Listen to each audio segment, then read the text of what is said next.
Chers étudiantes et étudiants, nous sommes maintenant à notre 17e leçon qui porte le titre de propriété de l'intégrale. Alors, qu'est-ce que l'on va voir dans cette leçon? On va voir dans cette leçon de la linéarité, de l'additivité, de la croissance, et ensuite produit, dans le cas où c'est faisable, faire de la majoration, et ensuite, ce qui est très très important un petit peu pour nous, pour cette leçon, c'est les limites uniformes. Alors, permettez-moi tout d'abord de situer un petit peu cette leçon par rapport à la leçon précédente, par rapport à la leçon numéro 16, que nous avions déjà vue auparavant, qui concernait la construction de l'intégrale. Alors, c'est toujours une leçon qui est assez théorique, qui est là pour jeter les bases et les fondements de cette notion de l'intégration, si vous voulez, des intégrales multiples. Donc, foncièrement pour nous, ces intégrales qui sont doubles et intégrales triples, c'est très très important parce que toutes les relations que nous aurons à faire vont être tributaires finalement de cette construction-là. Bien sûr, cette leçon 17, comme la leçon que vous avez déjà vue auparavant, la leçon 16, sont des leçons qui sont théoriques, qui permettent quand même de voir les fondements de cette notion d'intégrale. La notion de linéarité dans le cas de plusieurs variables, d'intégrales multiples, est une notion qui est beaucoup plus difficile à appréhender que dans le cas d'une variable. Dans le cas d'une variable, c'est très très simple. Nous avions vu, dans le cas de la leçon 16, c'est-à-dire sur la construction la construction de cette notion d'intégrale, déjà, nous n'avions pas un petit peu cette relation de Schall qui était si merveilleuse dans le cas d'une variable. Dans le cas d'une variable, on avait intégrale de A à C plus intégrale de C à B. C'était tout simplement intégrale de A à B. Donc, nous pouvions faire vite fait couper, couper une intégrale et dire, je me permets de faire le premier morceau, je sais faire le deuxième morceau, puis ainsi de suite par linéarité et surtout par additivité, nous avions ceci. Mais dans le cas de variables, cette relation de Schall n'a plus lieu. Rappelez-vous, puisque on va couper par quoi? Si vous avez, je dirais maintenant un domaine comme ça, il y a, je dirais, une infinité de manières. Soit je prends par des droites, ce qui est assez intuitif, mais je peux couper vous voyez ce dessin-là, je peux le couper comme ça. Mais j'aurais pu toujours partir de ce même point, on revient à ce même point par cette manière-là.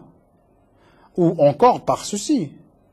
Donc vous voyez, la manière de couper, et pour pouvoir appliquer un petit peu d'une certaine manière cette soi-disant relation de Schall, va être très très pénible à appréhender. Bon, en fait, le but de cette leçon, c'est beaucoup plus d'expliquer ces notions-là. Il y aura un petit peu trop peu de propriétés, mais on essaiera un petit peu d'insister beaucoup sur ces notions-là pour qu'on puisse bien les comprendre. Alors, on va y aller maintenant. Linéarité, additivité et croissance. Alors, comme toujours, je prends deux fonctions qui sont intégrables sur le même ensemble U qui est incluant RP. Alors, bien sûr, comme nous l'avions déjà dit, ça va être aussi valable pour cette leçon. Les ensembles sur lesquels nous travaillons, c'est des ensembles bornés. Parce que sinon, comme dans le cas de R, nous nous trouverions dans quel cas? Nous allons tout trouver dans le cas de parties non bornées et, si j'ose dire, intégrale généralisée. Bon, je ne vais pas le dire maintenant, faites comme si je n'ai pas parlé d'intégrale généralisée, mais ayez-le en tête, je voudrais quand même que mon domaine soit borné pour que je ne puisse pas avoir de problème aussi bien d'intégrabilité sur mon pavé que des problèmes qui viennent du fait de l'infini. Alors, même l'infini dans le cas 2, si vous avez ici votre plan R2, il est où plus l'infini? Ça n'a pas de sens. Il est où l'infini? Est-ce qu'il est dans ce côté-là? Est-ce qu'il est de ce côté-là? Est-ce qu'il est de ce côté-là? Est-ce qu'il est de ce côté? Est-ce qu'il est de ce côté? Vous voyez, j'ai une infinité de manières d'appréhender l'infini, et qui ne sont pas toutes les mêmes. Donc, même cette notion d'ensemble non borné n'a pas vraiment une explication, je dirais, pour nous, hein, à notre niveau, on n'a pas d'explication très claire et précise. Bien sûr, pour les mathématiciens, ils ont leur propre définition, bien sûr, qui parfois font un peu peur. Ça, je l'admets, bon, avec des epsilon peut-être, et ainsi de suite, et ainsi de suite. Grâce à Dieu, vous aurez très peu de cas de manipuler cette histoire un petit peu. Mais je veux revenir un petit peu à ceci en disant que pour éviter ces problèmes-là, on travaillera toujours sur un borné. Comme ce qu'on avait fait pour les intégrales à une variable, on avait travaillé sur un fermé borné, donc c'est ce que l'on appelait intégrale définie. Donc ici, j'ai un ensemble borné qui est de RP, donc RP va être soit R2, vous voyez, c'est le plan, soit R3, donc c'est l'espace, 3 dimensions. Alors, je prends lambda mu sans des scalaires, éventuellement aussi ça peut être des vecteurs. La fonction lambda de f plus g va être aussi intégrale. Alors, le résultat, ça va être en fait l'énoncé classique, l'intégrale de la somme égale la somme de l'intégrale, l'intégrale de la combinaison linéaire est égale à la combinaison linéaire des intégrales. En fait, c'est ce que vous devriez retenir. Mais quand même, je dois préciser 2 choses ou 3 choses. Comment montrer que si f est intégrable, que si g est intégrable, lambda f plus mu g est intégrable? Bon, ça va être assez compliqué, bien sûr, mais ceci aura quand même le mérite de nous faire réviser quand même la leçon numéro 16 qui portait sur justement cette construction. Alors d'abord, je vais mettre mon ensemble U à l'intérieur d'un pavé, qui soit assez grand. Hein, donc ça signifie que j'ai un premier pavé qui contient U, et je vais prendre le prolongement de la fonction f là-dessus. J'ai, bon, sur le même pavé ou sur un autre pavé différent, mais c'est pas grave parce que nous savions que pour une fonction intégrable, l'intégrale, si vous voulez, ne dépend pas justement de ce pavé qu'on prend. Donc vous voyez ici, c'est pour ça que l'on ne fait même pas allusion à aucun pavé parce que on savait déjà que ça dépend des pavés. Mais pour la construction, pour la démonstration, pour voir, juste pour l'esprit un petit peu de la chose. Je prends le premier pavé pour la première fonction. Je prends peut-être le même pavé pour la deuxième fonction. Bon, c'est pas trop grave. J'étends la première fonction sur le pavé en disant à l'extérieur du pavé, ça va être nul. Hein, vous voyez, c'est nul à l'extérieur du pavé. La même chose pour G, c'est nul à l'extérieur du pavé. Je construis ainsi 2 autres fonctions nouvelles qui seraient f tilde et g tilde par, je dirais, une sorte de... pour éviter de compliquer les écritures, j'aurais en fait, je les noterai toujours f et g, qui vont être intégrables sur les pavés. Et là, l'intégrale sur le premier de la combinaison linéaire sur le pavé va être égale à la somme, enfin la combinaison linéaire des intégrales sur pavé. Et maintenant, on va dire que puisque ça ne dépend pas des pavés, on va revenir enfin à notre intégrale. Donc, si vous voulez, cette opération qui paraît très banale est en fait une opération intellectuelle qui est quand même très difficile et en fait pénible. Additivité par rapport aux ensembles. C'est un petit peu Schall, la relation de Schall. Vous voyez, je prends UV 2 parties de RP, ça signifie 2 parties de R2. Alors, on avait déjà, dans la leçon précédente, j'avais déjà lancé le mot négligeable. Qu'est-ce que c'est qu'un ensemble est négligeable? Disons que pour R2, on travaille avec des surfaces. Donc la mesure 2-dimensionnelle est en fait une surface. C'est un calcul d'air. Dire qu'un ensemble, je dirais, A est négligeable, dans ce cas-là, si et seulement si, son R est nul. Alors, pour ne pas trop compliquer les choses, vous voyez, si vous prenez dans le plan un point est de surface nulle, est négligeable. Alors bien sûr, négligeable au sens de l'intégration. C'est pas au sens, parce qu'un ensemble, c'est une infinité quand même, c'est une infinité de points peut-être.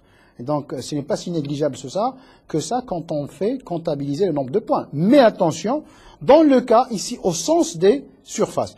Je prends maintenant, vous voyez un morceau ici. Bon, c'est une sorte, si vous voulez, de rectangle de largeur nulle. Donc, sa surface est nulle. Donc, de point de vue mesure de dimensionnel ou de point de vue calcul de surface et de calcul d'air, une ligne va être de surface nulle. Bien sûr, il n'y a pas uniquement que une ligne droite, donc je prends n'importe quelle ligne comme ça va être aussi de surface nulle. Donc c'est ça ce que l'on appellerait un ensemble négligeable. Alors, on va donner aussi la même définition dans le cas R3 pour mieux voir cette notion, c'est très très important. Je dirais que ici, la mesure M dimensionnelle ici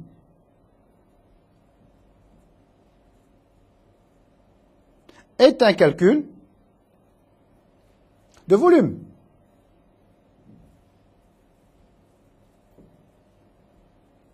Alors, dans R3, on parlera de volume. Dans R2, on parlera de surface. Dans R, ou pour une courbe, on parlera de longueur. Donc, vous voyez, longueur, surface, volume, et puis on arrête là parce qu'on ne sait pas ce qui se passe en R4. Donc, c'est pour ça qu'on dit 4 dimensionnel, 5 dimensionnel, pour avoir une idée. C'est pour ça que nous avions parlé de P dimensionnel, c'est dans ce sens-là. Alors, A est négligeable, si seulement si, je vais écrire carrément volume de A est nul. Un point est de volume nul. Une courbe. Alors, évidemment, dans R3, il n'y a pas que les courbes planes que je peux tracer. Vous voyez, je peux faire une courbe de cette manière-là. Je peux faire autant de courbes, donc un point, une courbe, et même une surface. Alors, déjà, rien que pour voir ça, si vous prenez ce plan-là, il a pour largeur, disons, cette feuille-là, hein, il a pour longueur ceci, il a pour hauteur ceci, mais pour profondeur, c'est 0, puisqu'il n'est plus sur l'espace. Donc, si vous voulez, une surface sont négligeables.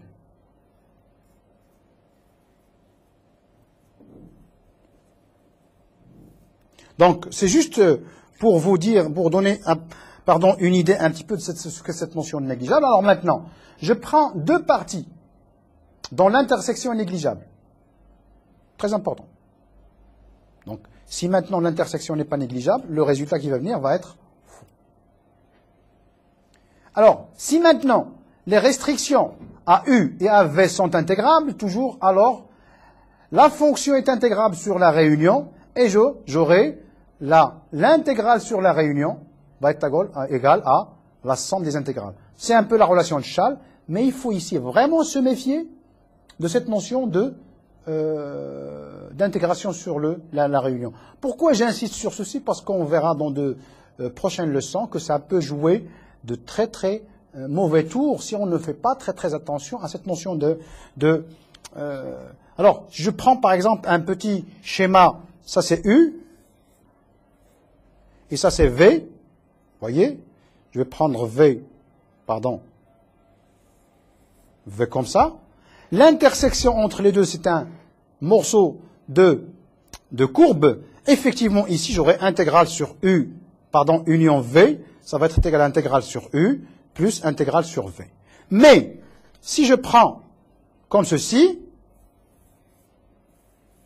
ça c'est U, ça c'est V, leur intersection, vous voyez ici, du point de vue surface, n'est plus négligeable parce que cette surface n'est pas nulle. Dans ce cas-là, l'intégrale sur U union V va être différente de l'intégrale sur U plus l'intégrale sur V. En fait, on peut se ramener à des propositions un petit peu ensemblistes qu'on avait déjà vues dans le module de mathématiques 1, uniquement sur les ensembles. Rappelez-vous, les premières leçons, on avait fait un petit peu des dessins sur ceci. Pour que je puisse faire cette manière-là, il faut faire très attention parce que dans U, il y a déjà cette partie-là, qui n'est pas négligeable. Et dans V, il y a déjà cette partie-là. Donc en fait, quand on calculera cette somme-là, c'est comme si on avait introduit l'intégrale là-dessus 2 fois. Donc comment devrait-on, si j'ose dire, faire cette intégrale-là, prendre cette première partie, cette deuxième partie et cette troisième partie. Dans ce cas-là, j'aurai l'intégrale sur la réunion de U union V, ça va être l'intégrale sur U moins V, plus l'intégrale sur U inter V, plus l'intégrale sur V moins U. Et là, ça nous permet quand même de faire très attention. Alors, je le répète et je ne le répéterai pas, si vous voulez, trop, en le disant et le redisant des fois. Faites très attention parce que nous aurons à calculer des intégrales doubles. Alors, si on fait des calculs d'intégrales doubles sur des domaines plans, alors ces domaines plans seraient d'abord à imaginer dans notre tête, essayer de les dessiner, et justement pour éviter ce genre de piège. Donc c'est pour ça, si vous voulez, que cette notion d'additivité sur les ensembles est pour moi quelque chose de très très importante pour éviter justement ce genre de problème. Évidemment, je ne peux pas faire un dessin sur le volume parce que, bon ben, vous savez que... Mais c'est exactement pareil. Si jamais j'ai à faire l'intersection de deux ensembles pour faire leur réunion, il faudrait se méfier un petit peu de cette intersection-là. Dans le cas de R3, cet ensemble-là devrait être négligeable, c'est-à-dire au plus des surfaces. Donc en fait, si vous voulez, ce sont on pourrait imaginer, en fait, ce sont deux ensembles qui se touchent, non pas qui s'interpénètrent. Donc vous voyez, devraient uniquement se toucher sur une courbe ou un point. Bien sûr, dans le cas évident où ils sont disjoints, là, il n'y a pas de problème, puisque l'intersection est vide. Bien sûr, le vide, en fait, il est négligeable automatiquement. Dans ce cas-là, le problème ne se pose pas.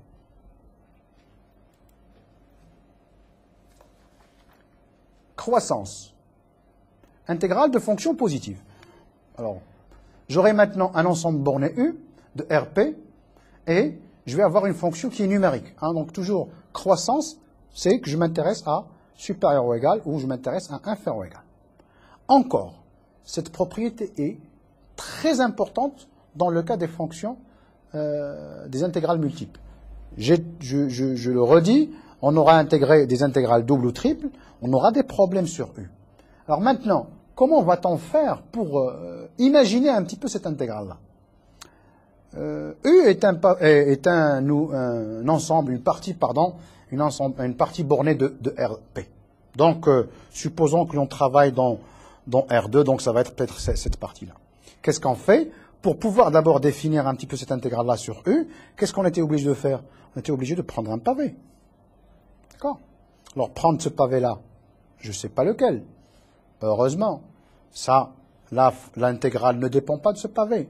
Donc, je vais dire, je continue, je prolonge, c'est ça le titre un petit peu mathématique, je prolonge cette fonction par 0 à l'extérieur de ce pavé, et donc je vais dire, tiens, j'ai deux fonctions, donc, cette fonction est positive ici, il est nul, donc elle reste positive ou nulle.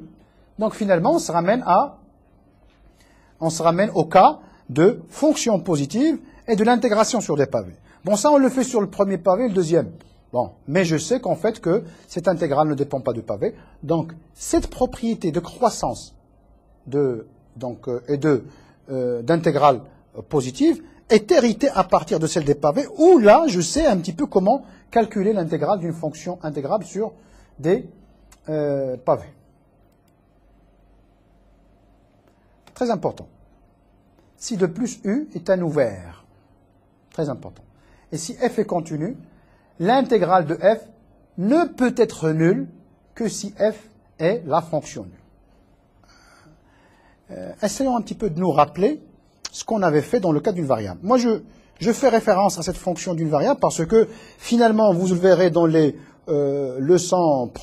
prochaines leçons, en fait, le calcul d'intégrale double et triple se ramènera à une succession peut-être de calculs d'intégrales définies, donc d'intégrales à une variable. C'est très important. Maintenant, je vais prendre un ouvert, donc une fonction. Alors ici, j'ai mon ensemble U. J'ai une fonction qui est positive. Qu'est-ce qui va se passer? Si maintenant l'intégrale est nulle, est-ce que cela signifie que la fonction va être nulle? Dans le cas où je prends un ensemble quelconque, non, c'est pas vrai. Ce n'est pas vrai. Donc c'est très important. Alors, bien sûr, je suppose que f est continu. Essayons de le voir dans le cas d'une fonction d'une variable. Alors, je travaille sur un ensemble. Bien sûr, je travaille sur un ensemble AB.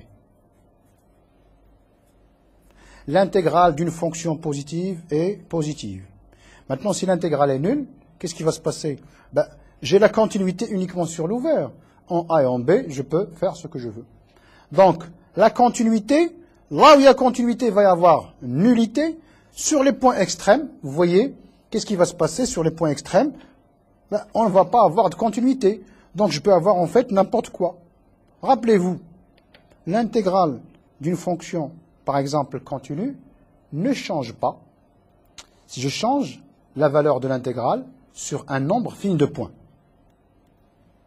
Donc, la fonction peut être ce qu'elle veut en A et B, l'intégrale restera nulle. Mais la continuité, je n'ai pas le droit de changer. Si je veux garder l'option de continuité, je n'ai pas le droit de changer. Si vous voyez, vous avez ceci, alors vous enlevez ce point, mais alors, en ces deux points-là, vous pouvez vous permettre ce que vous voulez, ça ne change pas, mais en ce point-là, si vous changez un tout petit peu, vous perdez la notion de continuité.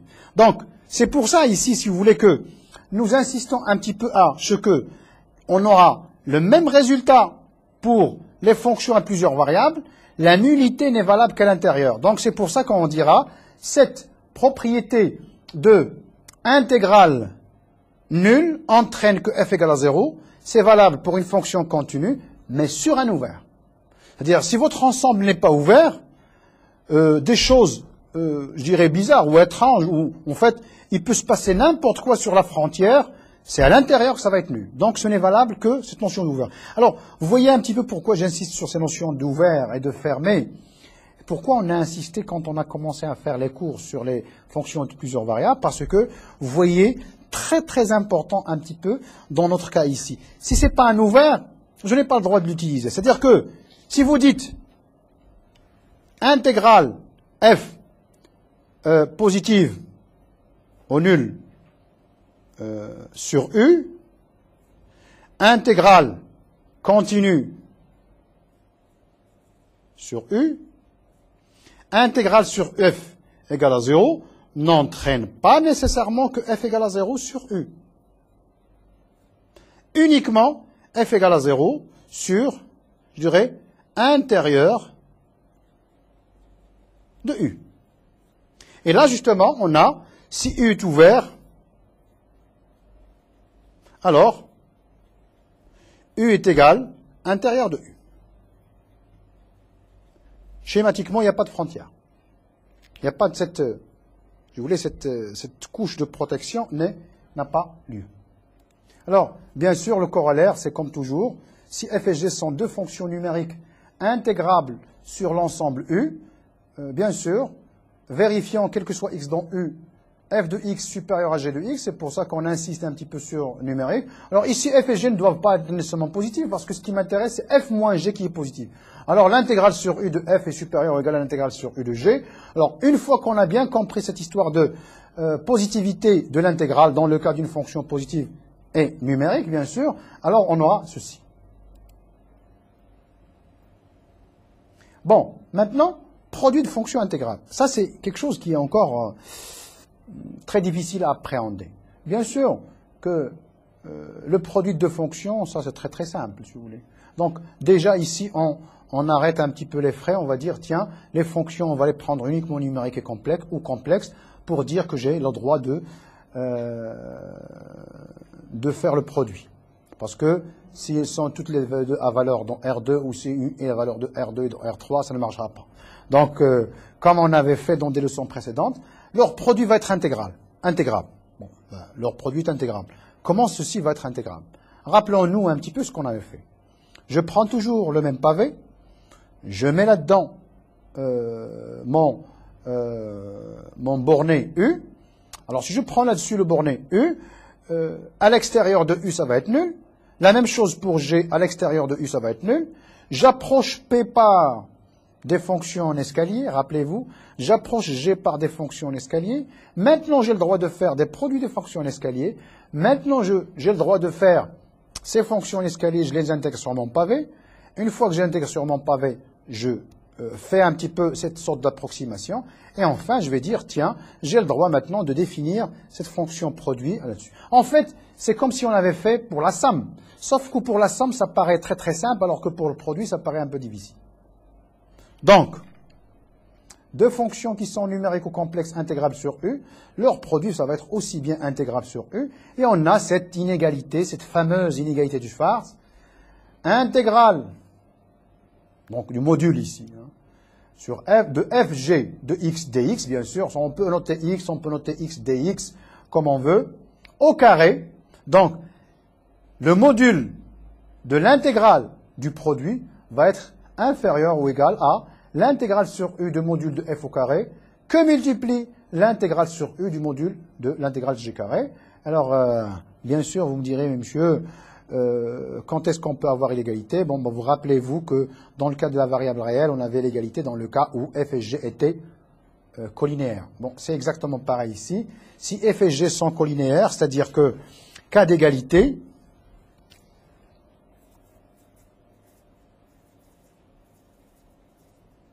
si seulement si, il existe un lambda. Dans le cas réel, il va être dans R. Dans le cas complexe, il va être dans C, donc R ou C, tel que, par exemple, G s'écrive sous forme de lambda. Donc, vous voyez, dans le cas où G va s'écrire sous la forme de lambda F, ça va très très bien marcher. Majoration. Non, donc, on va voir un petit peu cette notion de majoration, c'est très très important. Alors, pourquoi c'est très important? Parce que, finalement, rappelez-vous, dans le cas d'une variable, la plupart des cas, ce qui nous intéressait, alors, par exemple, pour parler des intégrales généralisées, ce qui nous intéressait, c'était de dire, je m'intéresse à une partie intégrale de A jusqu'à un grand X, j'essaie de majorer ma fonction là-dessus, alors comment ça va se passer? Alors, évidemment, on est en train, en fait, de manière un peu difficile, d'essayer de reprendre les mêmes propriétés qui paraissaient très faciles dans le cadre d'une fonction à une seule variable, à les mettre pour des fonctions de plusieurs variables. Donc, dont aussi cette notion de majoration. Je prends une fonction qui est vectorielle, donc elle est à valeur dans R2, ou elle est à valeur dans R3, et pourquoi pas, éventuellement dans R4, mais ça ne nous intéresse pas trop. Alors, ici, je peux noter valeur absolue dans le cas réel, module dans le cas complexe, norme 2 ou norme infinie dans le cas R2, norme 2 ou norme infinie dans le cas R3. Donc en fait, je peux toujours faire abstraction un petit peu à chaque fois. Je fais cette notion de barre ou double barre. En fait, ça signifie toujours une sorte de norme. Donc, c'est valeur absolue, c'est le module, c'est la norme 2, c'est la norme infinie. Alors, si la fonction est intégrable, alors sa norme ou son module est intégrable. Et dans ce cas-là, la norme de l'intégrale est inférieure ou égale à l'intégrale de la norme. Alors, essayons de voir un petit peu ce que cela signifie dans les deux cas. La norme 2 et la norme infinie.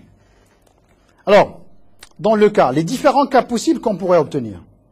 Je pourrais écrire beaucoup d'écritures qui sont très très pratiques et très intéressantes dans certains cas pour les calculs. Alors, je prends la première, je vais dire, dans le premier cas, je prends 2. Dans la deuxième norme, je prends l'infini. Dans ce cas-là, qu'est-ce que ça signifie? J'ai ici f qui a pour composante f1 et f2. Qu'est-ce que ça signifie ici? Ça signifie racine.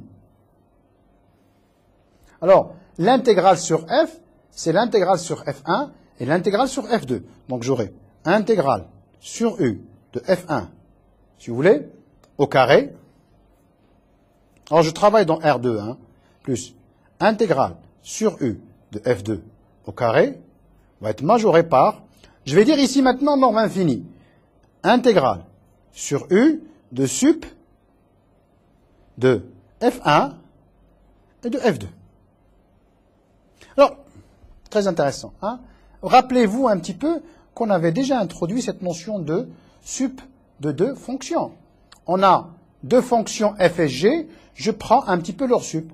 Alors, on avait déjà montré de manière très simple dans le cas d'une variable que le sup de deux fonctions, l'inf de deux fonctions aussi, ça va être aussi des fonctions intégrables. Ça maintenant, cette majoration, ce théorème, vous voyez, nous permet, vous voyez ce théorème-là, nous permet quand même de dire cette fonction est intégrable. Donc, si vous voulez, déjà nous avons d'un seul coup, ceci est intégrable. J'ai le droit de prendre le sup de f1, f2 sur e et de dire qu'ils sont intégrables. Et maintenant, j'ai ceci.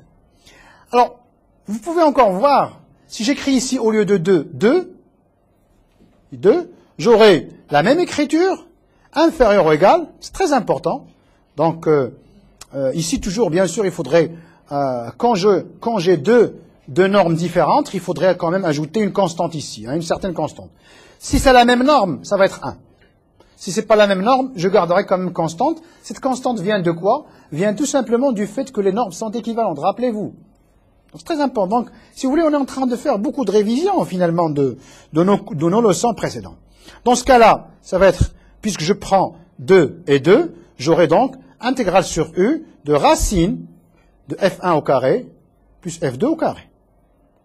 Dans ce cas-là, j'aurai une constante peut-être vraiment différente de 1, hein, et même peut-être supérieure à 1. Ici, j'aurai vraiment la constante, c'est 1. J'aurai maintenant, vous voyez, à vous décrire maintenant ce que ça représente dans le cas où je prends ici infini, ce que ça représente dans le cas où c'est 2, donc je vais avoir encore une autre constante.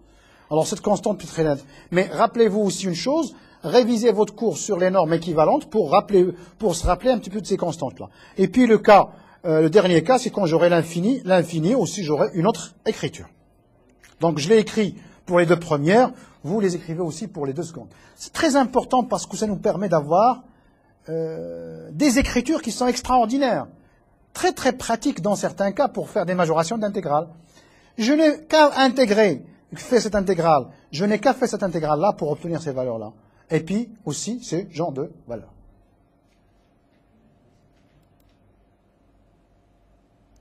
Maintenant, si f est intégrable, u est borné, ça on le sait. Et si m est majoré. Alors, on va voir ici que f de x, alors, je peux écrire la norme aussi, hein, peut-être dans le cas R2, est majoré par m. Donc en fait, m, c'est comme si j'avais fait la fonction 1. Rappelez-vous, si je fais m, c'est comme si j'ai fait la fonction 1. Alors, appliquant un petit peu les résultats de tout à l'heure, j'aurai la norme de l'intégrale sur u de f. Alors, je ne vais pas écrire x dx, va être inférieur ou égal à quoi? Va être égal à la norme. Alors, m, c'est un nombre positif, donc je le sors. 1 est une fonction positive, donc c'est pas besoin de faire ceci. Alors, mais 1 intégré sur u, ben ça va nous donner quoi? La mesure de u. Donc finalement, dans le cas de surface, l'intégrale d'une fonction majorée, ça va être le majorant fois la surface, fois le volume. Encore faut-il comment définit-on ceci? Parce que jusqu'à maintenant, nous n'avions défini m que pour des pavés. Donc, si maintenant nous avons un domaine borné comme ça, qu'est-ce qu'on va faire? On va dire, tiens, pour faire sa mesure, je vais prendre maintenant, vous voyez, souvenez-vous-en bien de cette écriture-là, parce qu'on en aura besoin dans le calcul pratique. Donc c'est le but de cette leçon d'ailleurs, c'est ça, pour le calcul pratique des intégrales. Vous voyez ce que je vais faire? Je vais faire la projection ici. Je vais faire la projection ici. Donc j'ai pris, comme il est borné, donc je prends ici dans le cas plan, hein, je prends la valeur, puis après je vais prendre cette projection. Je vais prendre cette projection. Déjà, vous voyez une chose qui se dessine hein, par elle-même, c'est que j'ai déjà un pavé qui est très intéressant, c'est le pavé, je dirais, qui englobe exactement ce qu'on appelle notre domaine borné est inscrit dans ce pavé-là. Alors ce que je vais faire, je vais faire une sorte d'approximation. Donc, pour dire une approximation, je vais prendre une subdivision ici.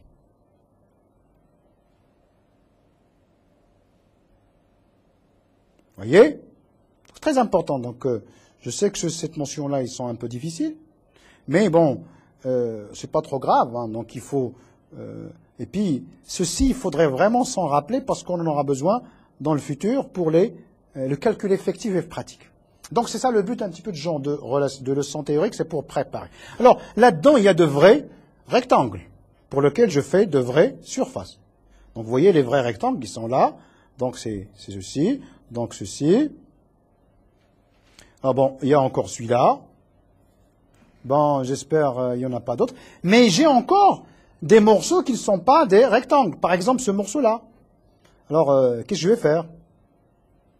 Ce morceau-là, cette partie, cette partie, cette partie, cette partie.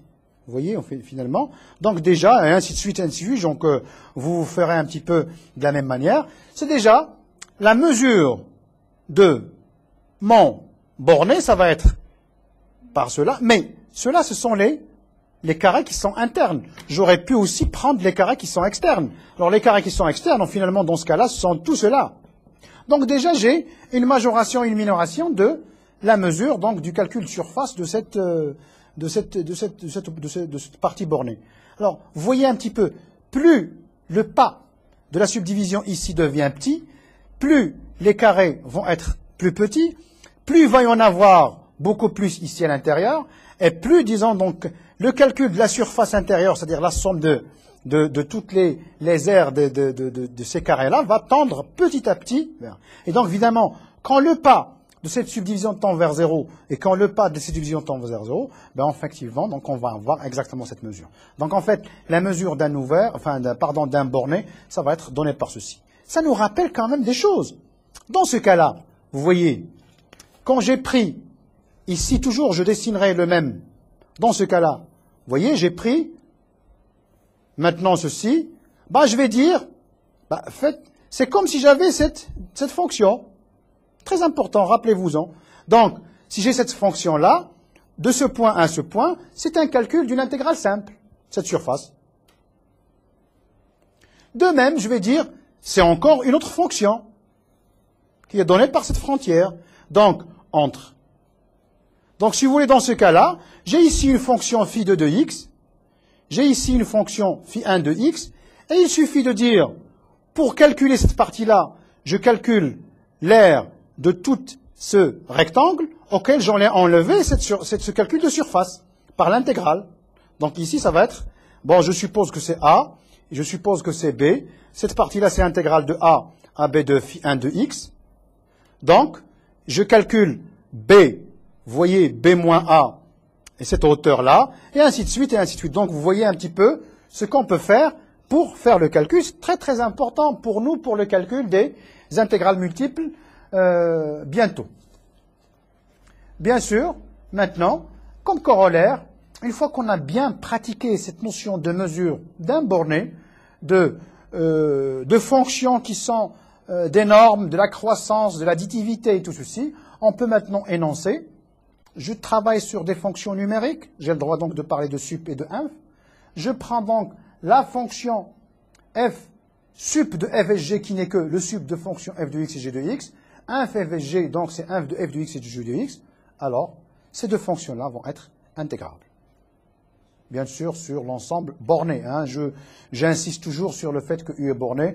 Et enfin, résultat qui est très très important, je rappellerai un petit peu pourquoi. Je prendrai une suite de fonctions qui est uniformément convergente de fonctions intégrables sur un ensemble borné U. Si la limite est uniforme, l'intégrale de la limite, vous voyez, est égale à la limite des intégrales. Alors c'est très important puisque ça nous rappelle un petit peu qu'une fonction continue est la limite uniforme de polynôme. La limite uniforme de fonction continue, on va utiliser maintenant, à partir de là, à partir de fonctions d'escalier, on va se ramener à des fonctions polynômes qui elles-mêmes approchent des fonctions continues qui sont de plus en plus compliquées. Ainsi, nous avons terminé notre leçon sur ces propriétés de l'intégrale et j'ai insisté un petit peu sur une leçon qui est assez théorique. Pour plus d'informations et pour plus de renseignements, connectez-vous sur le site